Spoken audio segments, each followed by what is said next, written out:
প্রিয় ছাত্রছাত্রীরা, সোমনাথদার কোচিং সেন্টারে তোমাদের সবাইকে স্বাগত। আজকের ভিডিওতে থাকছে Behala Arya Vidyamandir HS test examination 2024 class 10 subject Bengali, time 3 ঘন্টা 15 মিনিট, টোটাল মার্কস দেখো 90।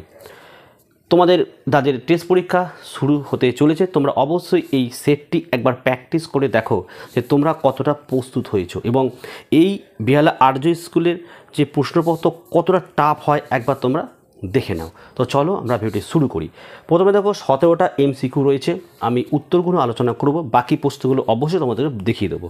1.1-এর প্রশ্ন কী বলেছে দেখো, এই সকল বইয়ে আনিত, কে বইয়ে আনত? উত্তর লিখবে অপশান খ, একজন ব্রাহ্মণ পেয়াদা। তো প্রশ্নগুলো দেখতে পাচ্ছ যে রিডিং না পড়লে টেক্সট বুক পারা খুব অসম্ভব।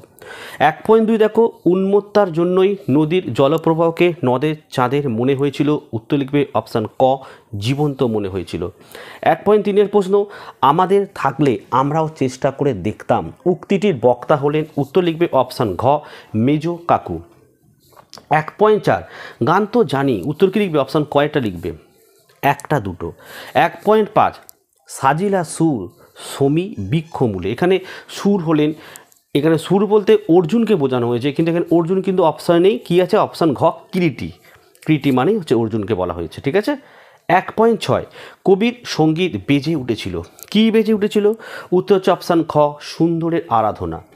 1.7, বাংলায় একটা কথা চালু ছিল, কথাটি হলো অপশান গ লিখবে, কালি নেই কলম নেই বলে আমি মুন্সি।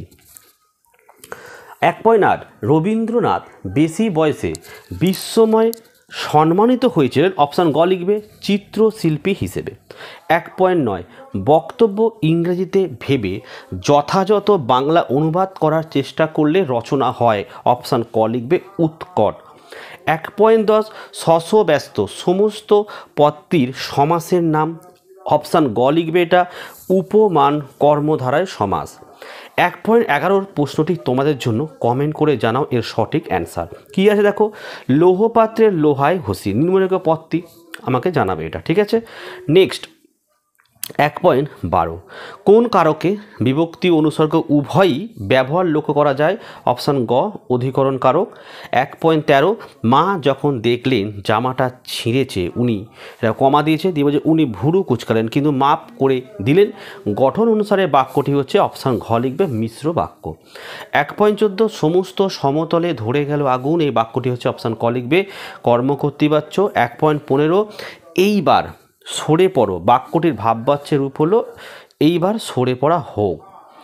1.16, বাঙালি কবি সুনীল ভালো কবিতা লেখেন, উদ্দেশ্যের সম্প্রসারকটি হলো অপশান ঘ লিখবে, কবিতা লেখেন।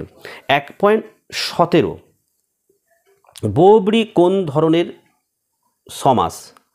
অপশান ঘ লিখবে, বিযুক্তিমূলক সমাস।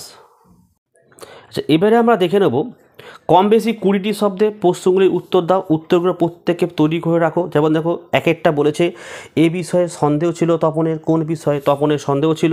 2টা দেখো, অদৃষ্ট কখনো হরিদ্বার এই ভুল ক্ষমা করে না, হরিদ্বার ভুলটি কী? 3 নম্বর প্রশ্ন, তাই গাঁজার কলকেটি কুড়িয়ে পকেটে রেখেছেন, গাঁজার কলকেটি কুড়িয়ে পকেটে রেখেছেন কেন? 4 দেখো, অমৃত কীভাবে তার বাবার মারের হাত থেকে রক্ষা পেত? 5, দেশের নদীটি নদের চাঁদের কীরূপ মমতা পেয়েছিল? 2.2, যে কোনো 4টি প্রশ্নের উত্তর দাও।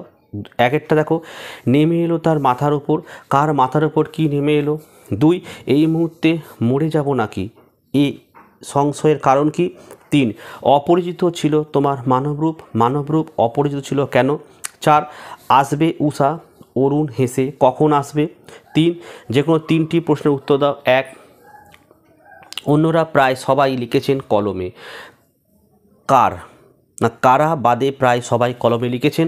2 নম্বর প্রশ্ন, তার জন্য মুখটা চিরে দেওয়া চাই, কী জন্য মুখটা চিরে দেওয়া চাই? 3 দেখো, পরিভাষার উদ্দেশ্য কী? 4, বৈজ্ঞানিক প্রসঙ্গের ভাষা কেমন হওয়া আবশ্যক? 5, পৃথ্বীপুরে পদ্মা কীভাবে নিশিযাপন করেছিল?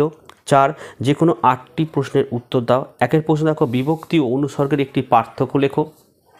2, সমধাতুজ করণের একটি উদাহরণ দাও। 3, অশুভ ধ্বনিতে ঘোষণা করলো দিনের অন্তিমকাল। নিম্নলিখিত পদটির কারক ও বিভক্তি নির্দেশ করো। 4 উপপদ তৎপুরুষ সমাস কাকে বলে? 5 দেখো ঠান্ডা জলে খেয়ে হাঁপ ছাড়েন বিরাগী।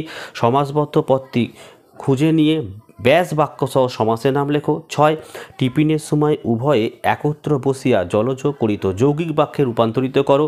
7 অমৃত এতেও পিছপা হতে রাজি নয় অস্তার্থক বাক্যে রূপান্তরিত করো। 8 চোখের পলকে কোথায় যে অদৃশ্য হইয়া গেল চিঠিখানা উদ্দেশ্য ও বিধেয় অংশ চিহ্নিত করো। 9 কর্তৃবাচ্য থেকে ভাববাচ্য রূপান্তরের একটি নিয়ম লেখো।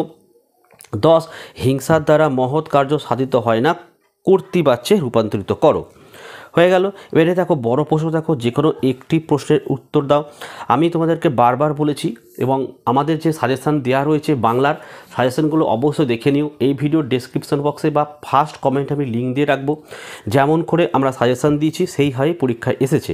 3.1 চিরদিন নদীকে সে ভালোবেসেছিল। কে নদীকে চিরদিন ভালোবেসেছে? তার নদীকে ভালোবাসার কারণ কি?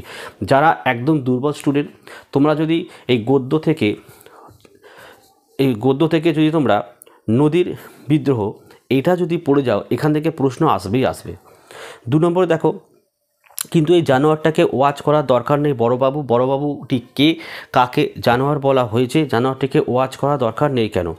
কবিতা, দেখো কবিতা থেকে কিন্তু এবছরের টেস্ট এবং মাধ্যমিকে আফ্রিকা থেকে কবিতা আসবেই আসবে। ঠিক আছে, মাথায় রেখে কিন্তু আসবেই আসবে। আর অস্ত্রের বিরুদ্ধে গান বড় প্রশ্ন এখান থেকে আসবে, প্রত্যেকটা স্কুলে আসছে, তোমাদেরও আসবে। তো দেখো তারা আর স্বপ্ন দেখতে পারলো না। কারা স্বপ্ন দেখতে পারলেন না? কেন তারা স্বপ্ন দেখতে পারলেন না? 2 প্রশ্ন দাঁড়াও ওই মানহারা মানবীর দ্বারে কাকে মানহারা মানবী বলা হয়েছে? কি কারণে তাকে মানহারা মানবী বলা হয়েছে? 4.1 পরস্পরের প্রতি ভালোবাসার গল্প শুনো তাদের বুক ভরে গেল। পরস্পরের ভালোবাসার গল্পের নিজের ভাষায় লেখো। 2 পৃথিবীতে এমন অলৌকিক ঘটনা ঘটে, কোন ঘটনাকে অলৌকিক আখ্যা দেওয়া হয়েছে? সেই অলৌকিক ঘটনার প্রতিক্রিয়া কী হয়েছিল গল্পানুসারে বুঝে দাও। কম বেশি 150 শব্দে অভিষেক কবিতার নামকরণের সার্থকতা বিচার করো। 2 গান বাঁধবে সহস্র উপায়, কে গান বাঁধবে? গান বাঁধার প্রয়োজনীয়তা কবিতা অনুসারে বুঝে দাও। এখানে 6 দাগের কম বেশি 150 শব্দের যে কোনো একটির উত্তর হবে।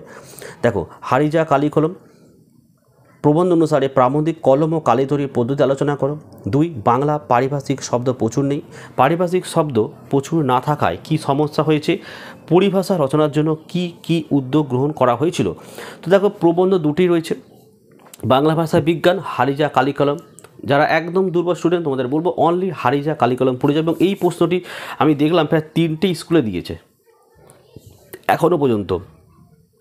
7 দাগের কম বেশি 125 শব্দের যে কোনো একটি প্রশ্নের উত্তর দাও। 7.1 এই ভীতি প্রদর্শনের অর্থ কী? কে কাকে ভীতি প্রদর্শন করেছিল? কীভাবে ভীতি প্রদর্শন করা হয়েছিল? 2 আমার রাজ্য নাই তাই আমার কাছে রাজনীতিও নাই, আছে শুধু প্রতিহিংসা। বক্তাকে বক্তার প্রতিহিংসার কারণ বুঝে দাও। কম বেশি 150 শব্দে যে কোনো 2টি প্রশ্নের উত্তর দাও। 8.1 দেখো কণিকে সাঁতারে চ্যাম্পিয়ন করার জন্য ক্ষিতিশ সিংহ যে কঠোর অনুশীলনের ব্যবস্থা করেছিলেন তার পরিচয় দাও। 2 দেখো 4 বছরের মধ্যেই প্রজাপতি ডানা মেলে দিয়েছে। প্রজাপতি কীভাবে প্রজাপতি ডানা মেলে দিয়েছিল? 8.2 ক্ষিতিশের একটা হাত তোলা চোয়াল শক্ত, ক্ষিতিশ সিংহে এরূপ প্রতিক্রিয়ার কারণ বুঝে দাও। চলিত গদ্যে বঙ্গানুবাদ করো। তোমাদের যে সয়কা বই রয়েছে সেই সয়কা বইয়ের যে সালের প্রশ্নগুলো আছে না সেগুলো পড়ে গেলে তোমরা কিন্তু কমন পেয়ে যাবে। আচ্ছা 10 দাগের প্রতিবেদন। আর 11 দাগে দেখো এই বিজ্ঞান থেকে এই বছরের পরীক্ষা আসবেই আসবে। দেখো বিজ্ঞান থেকে ব্যবহার ও ভাবনায় এবং প্রাকৃতিক অভিশাপ এই বিজ্ঞান থেকে বছরে আসেই আমরা যে সাজেশন দিয়েছি একবার দেখে নিও।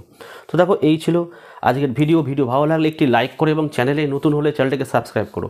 পাশে থাকা বেল আইকন প্রেস করে অল নোটিফিকেশনটা কিন্তু অবশ্যই অন করো, যাতে আমি যখনই কোনো ভিডিও আপলোড করব সবার প্রথম যেন তোমার কাছে পৌঁছে যায়। তো আজকের ভিডিও আমি এখানে শেষ করলাম। তোমরা প্রত্যেকে ভালো থেকো এবং সুস্থ থেকো।